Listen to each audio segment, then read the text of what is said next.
Sou José Luiz, professor da Faculdade São Francisco de Assis. A nossa aula de hoje é sobre as variantes do índice preço e lucro. Atualmente, existe uma variedade muito grande de índices alternativos, que na realidade são variantes do índice PIL. A exemplo, então, daqueles que nós vamos ver na aula de hoje, que são o índice preço e fluxo de caixa livre do acionista e o índice preço fluxo de caixa livre da empresa como um todo. Ambos os métodos podem ser deduzidos utilizando-se a mesma estrutura que foi empregada na análise do índice PIL. Iniciando então pelo índice preço e fluxo de caixa livre do acionista. Na realidade, é um caso especial do modelo do índice PIL, que deve ser utilizado para empresas de alto crescimento. Então, observem aqui, o valor do patrimônio líquido atual, ele é obtido pelo produto entre o fluxo de caixa livre do acionista no período zero, multiplicado por 1 mais a taxa de crescimento. Esse G aqui é a taxa de crescimento no período de alto crescimento, que é a primeira parte da fórmula. Já o período de estabilização é a segunda parte da fórmula. Descontado aqui, então, pelo custo do patrimônio líquido dessa fase de alto crescimento, menos a taxa de crescimento desse período de alto crescimento, né? Já a segunda parte da fórmula, que é o valor do período estável, nós pegamos novamente o fluxo de caixa livre do acionista do período zero e multiplicamos por 1 mais G, que é a taxa do período estável de crescimento, né? Multiplicado por 1 mais a taxa de crescimento do período de alto crescimento, elevado no número de anos que foi definido para esse período de alto crescimento aqui. Para estudar valor presente, descontando pelo custo do PL nessa fase de estabilização, menos a taxa de crescimento perpétua, que multiplica 1 mais a taxa do custo do PL dos primeiros anos aqui, de alto crescimento, elevado no número desses anos de alto crescimento. Bom, para se criar o índice, nós vamos fazer o quê? Vamos rearranjar a fórmula, ou seja, vamos pegar o valor do fluxo de caixa livre do acionista no período zero, que está multiplicando nas duas partes da equação, e trazer para o outro lado aqui da igualdade dividindo, ó. Passamos para cá e aí a fórmula fica sem fluxo de caixa lá do outro lado. E é dessa fórmula então que nós vamos encontrar o índice preço e fluxo de caixa livre do acionista.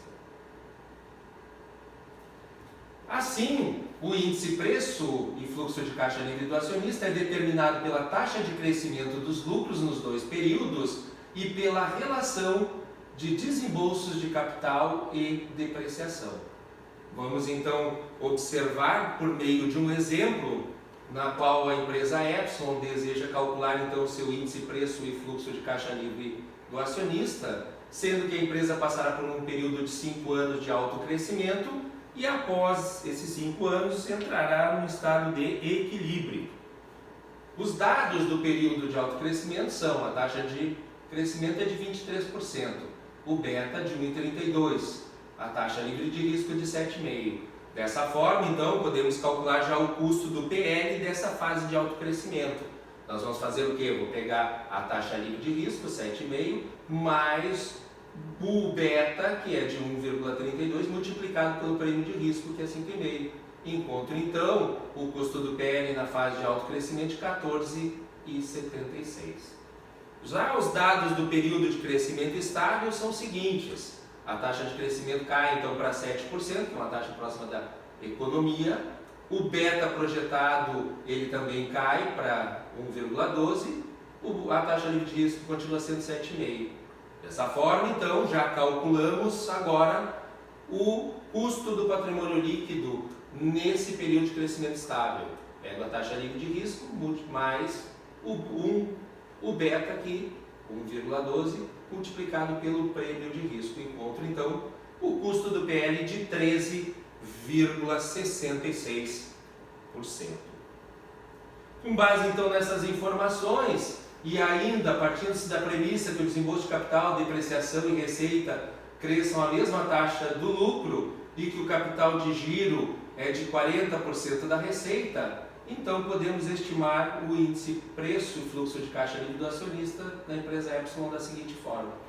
Então observe, nós vamos pegar aqui 1 mais a taxa de crescimento do período de alto crescimento, que é 23%, 1 menos ela, de novo, a taxa de 23%, que é a do período de alto crescimento, elevado na quinta potência, e vou descontar usando o custo do patrimônio líquido desse período de alto crescimento que a gente calculou na lâmina anterior, elevado na quinta potência.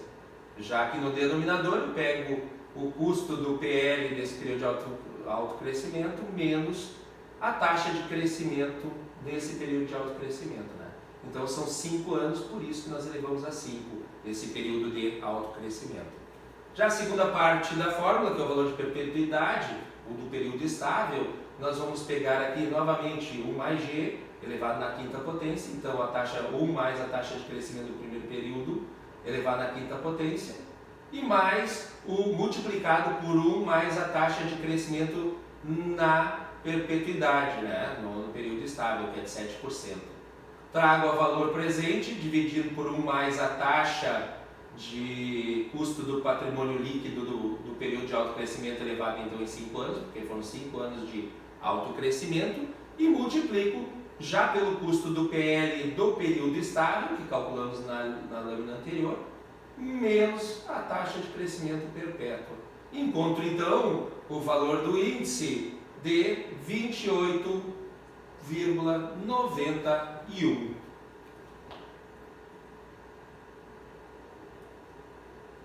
Um outro índice que também é uma variante do índice PIL é o índice fluxo de caixa livre da empresa como um todo. O que muda na fórmula em relação ao fluxo de caixa livre do acionista que nós acabamos de ver é que, primeiro, naturalmente, nós temos o fluxo de caixa livre da empresa, que então é antes do pagamento de juros e de principal. E além disso, nós temos como taxa de desconto o custo do capital, que é mensurado então pelo custo médio ponderado do capital, tanto no período de alto crescimento quanto no período de estabilização. Da mesma forma que a gente fez em relação ao índice preço e fluxo de caixa livre do acionista, nós vamos rearranjar a fórmula, ou seja, vou pegar esse fluxo de caixa livre da empresa no período zero, que está multiplicando nas duas partes da fórmula, e vou trazer para o outro lado, dividindo. Fazendo isso, a fórmula fica dessa maneira aqui. E naturalmente, no fluxo de caixa da empresa como um todo, o valor que nós vamos encontrar é o valor do ativo e não do PL, e depois, por diferença das dívidas a valor de mercado, nós encontramos o patrimônio líquido. Vamos fazer. A principal vantagem dessa abordagem é que ela considera a empresa inteira, então será mais útil para avaliar aquelas empresas altamente alavancadas ou que estejam modificando a sua alavancagem. Para encontrar o valor do PL, então basta subtrair do valor da empresa o valor de mercado das dívidas.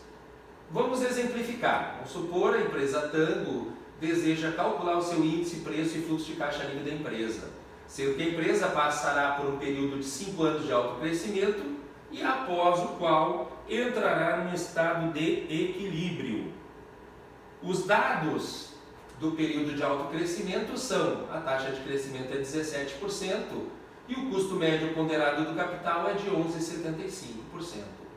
Já os dados do período de crescimento estável são de que a taxa de crescimento caia para 7%, que é uma taxa próxima da economia, onde a empresa opera, e o custo médio ponderado do capital de 11%.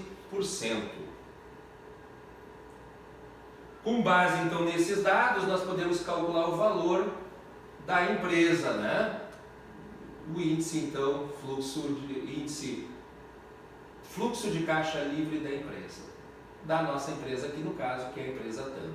Então, substituindo na fórmula que a gente viu anteriormente, 1 mais a taxa de crescimento desse período de alto crescimento, 1 menos essa mesma taxa elevada à quinta potência, trago a valor presente, divido então por 1 mais o nosso custo médio ponderado do capital nessa fase de alto crescimento aqui, elevado a 5, porque são 5 anos esse período de alto crescimento.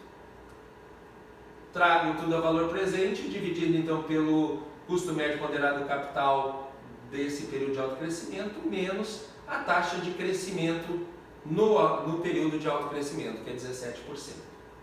A segunda parte da fórmula, pego então 1 mais a taxa de crescimento do período de alto crescimento, e elevo em 5 anos, porque ele foi de 5 anos, e multiplico por 1 mais a taxa de perpetuidade, que é de 7%. Trago ao valor presente, utilizando 1 mais o nosso custo do capital no período de alto crescimento elevado à quinta potência, multiplicado pelo nosso custo do capital no período estável, menos a taxa de crescimento na perpetuidade. Encontramos então o valor 39,40. Essa foi a nossa aula de hoje. Obrigado a todos e até a nossa próxima aula.